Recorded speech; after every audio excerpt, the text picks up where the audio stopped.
Bonjour et bienvenue sur Chronoflexion. Ça fait un petit moment qu'on ne s'est pas revu, vous m'avez beaucoup manqué et j'espère que la réciproque est vraie. J'espère aussi que ce début d'automne se passe sous les meilleurs auspices pour vous. Pour ce qui nous concerne, on va commencer cette nouvelle saison avec la présentation d'une montre pour laquelle j'ai eu un véritable coup de cœur. Il s'agit de la Fidèle de la marque Manim, une montre qui se situe dans la lignée de celles qui sont inspirées par le travail du célèbre designer Gerald Genta. Donc je place celle-ci un petit peu entre une Tsuyosa de chez Citizen et une PRX de chez Tissot, et nous allons recevoir dans quelques instants son créateur, Édouard Paris, un jeune entrepreneur particulièrement enthousiaste et animé par sa passion pour les montres, d'où peut-être le nom de Manim, et c'est tout de suite après le jingle.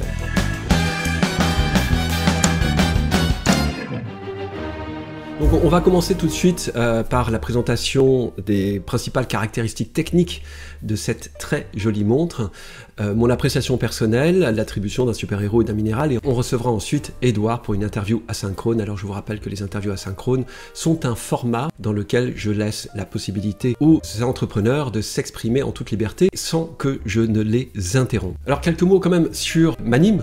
Manim est une marque qui a été fondée il y a à peu près 3 ans et qui a sorti une première collection qui s'appelait la F, dont j'appréciais moi particulièrement le design, et je suis très heureux de constater que Édouard a sorti une nouvelle lignée de montres, et cette montre présente des caractéristiques qui sont assez stupéfiantes pour le prix de cette toquante qui se situe à un tarif inférieur à 450 €. Alors quelles sont ces caractéristiques? Eh bien tout d'abord, elle mesure 38 mm de diamètre, elle fait 42 mm de corne à corne. Jusque-là, rien d'exceptionnel en dehors du fait que sa taille est relativement contenue et plaira sans doute aux poignets les plus fins.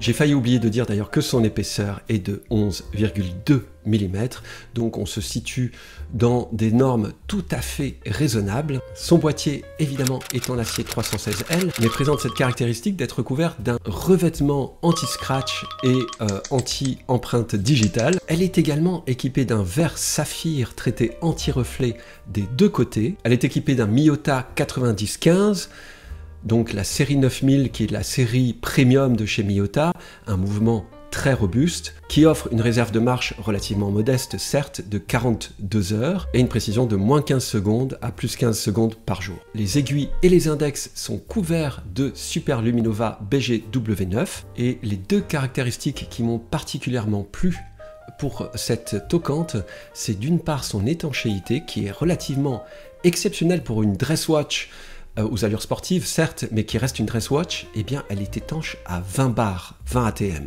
donc 200 mètres. Vous pouvez la porter en toute situation, votre montre ne s'abîmera pas si vous allez sauter dans l'eau, elle est vraiment étanche, comme une montre sportive. Vous pouvez en faire ce que vous voulez. Ceci associé au revêtement anti-scratch et au verre saphir, ça en fait une toquante vraiment solide. Et l'autre caractéristique que j'aime beaucoup, alors là on en vient déjà au design en fait, c'est ce bracelet sur lequel il n'y a pas de maillons centraux. Vous avez donc ces différents maillons qui semblent être associés un petit peu comme par magie, et en fait le maillon central se situe derrière le bracelet comme on peut le voir sur ces images. Et je trouve que cela confère une allure générale à cette montre particulièrement plaisant, et puisqu'on en est sur l'esthétique de la montre, on remarque tout de suite ce fabuleux cadran soleillé qui est très joueur à la lumière, ainsi que cette lunette qui est brossée et qui se distingue donc des autres montres également inspirées par Gerald Genta. Et on a ensuite un chanfrein polymiroir qui reflète agréablement la lumière, et ce boîtier qui est très bien travaillé avec ses différents angles et ses différents chanfrein. Et ce boîtier qui est entièrement brossé, brossé soleillé même sur la surface principale, avec tous ses angles, le tout reflète très agréablement la lumière. J'apprécie le côté assez minimaliste du cadran, il n'y a pas une recherche d'originalité particulière, on a un cadran relativement simple, avec très peu aussi d'inscriptions. On retrouve le logo de Manim en haut à midi et puis la mention automatique en bas vers 6 heures. Et on a ce chemin de fer gradué, numéroté sous les différents index. Un guichet date très simple. Le tout est particulièrement lisible. Et une marque d'originalité, ce sont les couleurs qui sont proposées.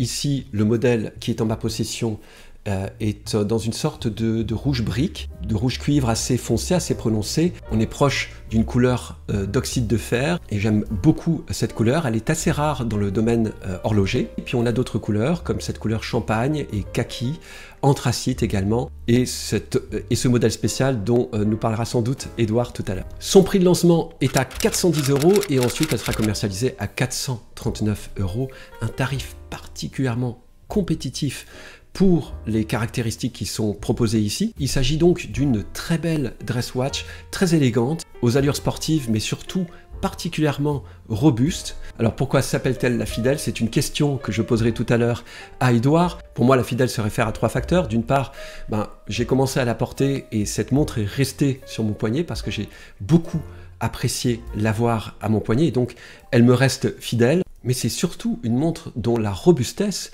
vous permettra de la garder longtemps. Donc elle vous restera fidèle dans la durée. Alors pour son minéral, je lui ai choisi la rhodochrosite, qui est un minéral dont les allures un petit peu comme ça, rose, orangé, rouge, m'ont fait penser à la couleur de ce cadran, mais c'est également la pierre de l'amour en lithothérapie. C'est une pierre qui agit sur le cœur, sur l'amour de soi. Le pouvoir de cette pierre est donc particulièrement en cohérence avec le nom de cette montre, la Fidèle. Et pour son super-héros, eh bien, ce sera Wanda Maximoff, la sorcière rouge ou la sorcière écarlate. Pourquoi? Eh bien déjà parce qu'on reste en cohérence pour la couleur, mais également parce que Wanda Maximoff reste très fidèle dans son amour à Vision, cet androïde, un autre personnage, membre des Avengers qu'on retrouve dans le MCU. Mais sans plus attendre, on en vient maintenant à l'entrevue avec Edouard, le fondateur de la marque Manim. Bonjour Edouard, alors ravi de te recevoir sur Chronoflexion pour la présentation de ton nouveau modèle, la Fidèle. Pourrais-tu commencer par te présenter en quelques mots, s'il te plaît? Bonjour Lionel, merci de me recevoir sur ta chaîne. Je suis vraiment content d'être là, sachant que c'est ma première interview, donc vraiment ravi de la faire avec toi sur ta chaîne. Donc je m'appelle Edouard Paris, j'ai 33 ans, je suis fondateur et designer chez Manim, société que j'ai créée il y a 3 ans maintenant, et grand passionné de montres depuis un bon bout de temps maintenant. Alors est-ce que tu peux nous dire comment t'es venue l'idée ou l'envie de créer ta propre marque de montres? Alors c'est un projet qui s'est fait en 2 étapes. La première étape, c'était il y a presque 10 ans maintenant. À ma sortie d'école, je voulais vraiment créer une société liée à ma passion pour les montres. Cependant, le projet n'était pas assez abouti, j'avais pas assez d'idées, c'était pas assez mature. Du coup, j'avais mis ça de côté. Et puis, la deuxième étape, c'est pendant le Covid. Là, j'ai repris ce projet-là et surtout, je me suis rapproché vers les personnes du monde de l'horlogerie qui m'ont guidé, qui m'ont aidé. Et c'est comme ça que j'ai pu créer Manim. Alors, pour rentrer dans le vif du sujet, tout de suite, on va parler de la Fidèle, de ta nouvelle collection. Est-ce que tu pourrais nous dire ce qui t'a inspiré, outre le design de Gérald Genta, qu'est-ce qui t'a inspiré le plus dans cette montre, pour réaliser cette montre? On est un peu tous les héritiers de Gérald Genta, mais pour ce modèle-là, en fait, je me suis rapproché de ma communauté et de mes amis. J'ai créé un questionnaire pour comprendre ce qu'ils recherchent dans une montre. Et dans les résultats, tu voyais qu'ils voulaient une montre de tous les jours, robuste, avec bracelet intégré. Du coup, quand j'ai commencé le dessin, j'ai commencé par le bracelet avec ces maillons, une seule pièce, brossée, qui donne vraiment du caractère à la montre, qui donne un aspect robuste à l'ensemble. Et puis, j'ai voulu ajouter de l'élégance. Donc, sur les côtés, tu as les chanfreins qui sont polis et qui remontent jusqu'au boîtier. Et donc, en fait, on a un peu ce mélange des deux mondes, le robuste et l'élégant qui fusionnent ensemble. Est-ce que tu pourrais nous en dire un petit peu plus sur les différentes déclinaisons de ta montre, les différentes couleurs, et aussi de ce modèle un peu spécial, la Dirty Dozen? Alors, vu que le design est assez épuré, j'ai voulu rendre l'ensemble plus vivant avec ce cadran brossé soleil qui donne vraiment de l'énergie à l'ensemble. Et pour relever le tout, j'ai mis ces 4 couleurs qui sont vraiment originales et qui ont des super reflets, que ce soit le cuivre, le kaki, le champagne ou l'anthracite. Et puis la dernière, c'est une version militaire qui a été demandée pour un concours organisé par un major de l'armée britannique. Et ce modèle-là, en fait, il a des finitions mat, que ce soit le cadran qui est mat kaki, et on a aussi le macaron bleu, blanc, rouge de l'armée de l'air à 6 heures. C'est un modèle d'ailleurs qui sera disponible dans les précommandes. Pourrais-tu nous présenter maintenant les principales caractéristiques de cette montre, les matériaux utilisés, son prix, son bracelet, son étanchéité? Oui, bien sûr. Du coup, on a un boîtier de 38 mm avec une épaisseur de 11,2, étanchéité 20 ATM, mouvement Miyota série 9000 qu'on a réglé à -5 plus 10 par jour, luminescence BGW9 et verre saphir avant-arrière. Et surtout, en fait, on a ajouté un revêtement sur le bracelet et sur le boîtier qui multiplie par 6 la résistance aux rayures d'un acier 316L. D'où la dénomination la Fidèle, n'est-ce pas? Oui, tout à fait. En fait, le nom, c'était très facile à trouver. Pour moi, c'était une évidence. Vu qu'elle est robuste, elle est fidèle, c'est le fidèle compagnon, la Fidèle. Voilà.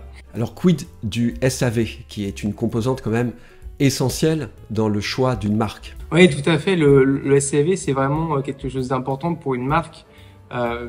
Et aussi avoir un bon SAV, c'est régler les problèmes en amont, en fait. Et pour cela, c'est s'entourer de bonnes personnes. Donc la première étape, c'est vraiment avoir de bons fournisseurs. Pour ma part, j'ai mis 1 an à trouver les bons fournisseurs. J'ai pu trouver ces fournisseurs qui ont été recommandés par des personnes du monde de l'horlogerie. La deuxième étape aussi, c'est le choix des matériaux. C'est important de choisir des matériaux assez solides. Pour la Fidèle, on a mis un Miyota série 9000 qui sont très connus pour être robustes et fiables. Et après, bien sûr, quand il y a des problèmes qui peuvent arriver, dans ce cas-là, c'est prendre ses responsabilités et être toujours là à côté du client et ne pas le lâcher après la vente, en fait. Alors, à quand le lancement? Alors du coup, elle sera disponible le 26 septembre sur Kickstarter. On a un prix spécial 48 heures à 410 € hors taxe. Et puis après, ça sera 439 €. Alors j'aimerais beaucoup savoir aussi quel est ton style de montre préféré à toi, quelle est ta daily watch et quelles sont les montres qui composent ta collection? Alors la montre que je porte tous les jours en ce moment, c'est bien sûr la Fidèle. Je change de couleur à peu près tous les jours. Mais sinon, en outre monde, j'ai la chance d'avoir une super femme qui m'a offert pour notre mariage l'année prochaine une Rolex Datejust des années 70, donc avec un bracelet beige en nubuck, vraiment sympa, vraiment simple et épuré. Et à côté, j'ai aussi la série K, je sais plus le numéro 4000 quelque chose, avec le cadran California, qui est vraiment simple, très épuré. Donc au final, j'aime beaucoup ces montres simples, sans trop de fioritures. Alors on en est déjà à la 10e question, j'espère que tu tiens le coup. J'aimerais savoir maintenant quelle est ta plus grande source de satisfaction dans le cadre de ton activité horlogère. Ma plus grande source de satisfaction, en fait, c'est tout le processus de création, que ce soit au moment où j'ai l'idée, je fais le dessin, on fait les 3D et enfin je reçois le prototype. C'est vraiment satisfaisant de faire toutes ces étapes. On se retrouve un peu avec ce bébé. Et après, la cerise sur le gâteau, c'est quand on a des retours positifs. Ça fait vraiment plaisir. Après aussi, je prends beaucoup de plaisir dans la gestion de société, en fait. C'est tout ce qui est faire des plans, des stratégies, gestion des fournisseurs, etc. C'est vraiment quelque chose qui me plaît et qui me motive, en fait, dans toute l'aventure m'anime. Alors maintenant, on va prendre un petit peu le contre-pied de cette question. Quelles sont les plus grandes difficultés que tu as déjà rencontrées dans le cadre de cette activité horlogère? Des défis, en fait, il y en a plein, des moments difficiles aussi. Il y a des hauts, il y a des bas. Mais ce qui est vraiment important, c'est de rien lâcher, en fait, de croire en son projet, de croire à sa vision et de continuer, en fait. Alors cette entrevue touche bientôt à sa fin, rassure-toi. mais j'aimerais te poser encore 2 questions, dont celle-ci. As-tu un prochain modèle de prévu dans les tuyaux? Alors oui, j'ai déjà d'autres projets qui vont suivre. J'ai l'idée de redessiner la F et aussi en fait la fidèle, je veux lui donner d'autres fonctions. Donc pour l'instant, on est que sur les dessins, donc affaire à suivre. Mais l'idée, c'est en fait de sortir une montre, une collection à peu près tous les 2 ans. Et enfin, la dernière question, quel est ton rêve horloger? Alors je sais pas si c'est un rêve, mais en fait j'aimerais bien me retrouver un jour, je sais pas, dans la rue ou dans un restaurant et voir quelqu'un porter une Manime. Ce serait vraiment, je pense, un moment de fierté pour moi de voir une Manime sauvage dans la nature. Mais je sais pas si c'est un rêve, mais c'est vraiment quelque chose que j'aimerais bien que ça arrive parce que c'est un gros moment de fierté, je pense que ce sera un gros moment de fierté pour moi. Alors Edouard, tout d'abord, je tiens à te remercier vraiment sincèrement et chaleureusement d'avoir participé à cette entrevue, la première de tes entrevues, comme tu l'as dit tout à l'heure. Et je te souhaite vraiment tout le succès que tu mérites pour la suite de l'aventure de la Fidèle et de Manime de manière générale. Merci pour ta confiance et j'espère qu'on se retrouvera très bientôt. Merci beaucoup Lionel, c'était un super moment passé avec toi. J'espère que ta communauté adore la Fidèle autant que moi. Donc s'ils ont des questions, ils peuvent me contacter sur Instagram ou sur Facebook ou par email. Et puis aussi, je vous donne rendez-vous du coup le 26 septembre sur Kickstarter pour le lancement de la Fidèle. Allez, salut, à bientôt. Ciao.